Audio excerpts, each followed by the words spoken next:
You're driving through a quiet neighborhood at dusk, heading out to grab some fast food. It feels like a completely private, unremarkable trip. But bolted to a nearby telephone pole, a small black camera flashes. It captures an image of your car, runs it through an onboard neural network, and silently uploads your exact coordinates to a permanent log. That hardware belongs to Flock Safety, an $8.4 billion startup that tracks the movements of millions of Americans every single day. Under the Fourth Amendment, police are generally required to get a warrant before tracking a citizen's daily movements. Yet what Flock has built is a real-time, searchable map of the public, operating in a space where those traditional protections haven't yet caught up to the technology. The system started out small. Back in 2017, an engineer frustrated by neighborhood package thieves built a simple automated license plate reader to monitor his own street.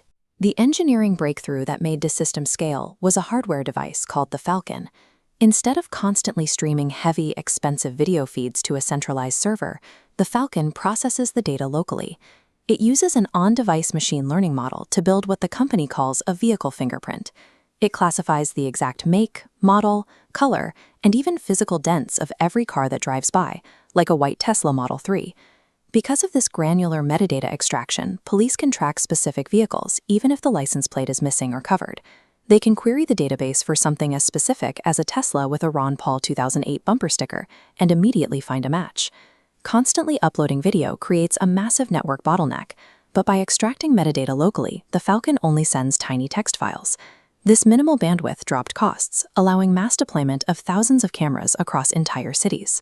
The reason police are legally allowed to search this massive grid without a judge's approval comes down to an exploit in the legal system called the third-party doctrine.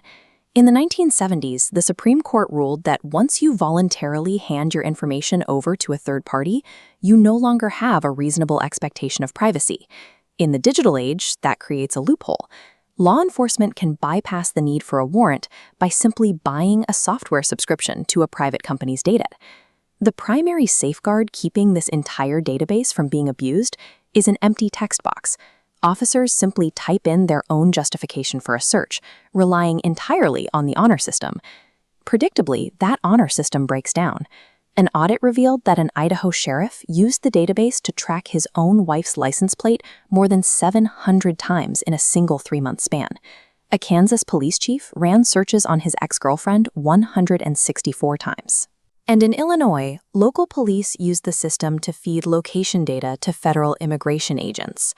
When constitutional protections are outsourced to a corporate dashboard, a tool meant for catching criminals can quickly become a weapon for personal stalking and unchecked government tracking. The surveillance dragnet is actively expanding.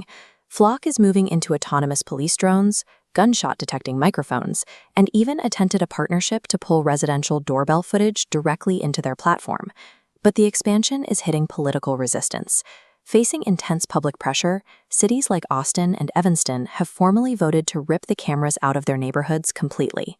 Meanwhile, the open-source community has launched its own technical counteroffensive, starting with a grassroots project called DFlock.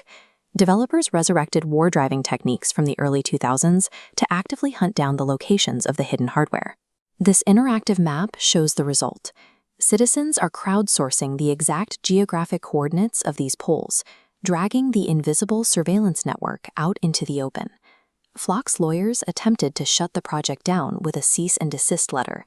The developers simply responded with a no, and the mapping continued. Until lawmakers finally patched the 1970s exploit, the future of privacy depends on a mix of local political pushback and the citizens using open-source tools to surveil the surveillance state.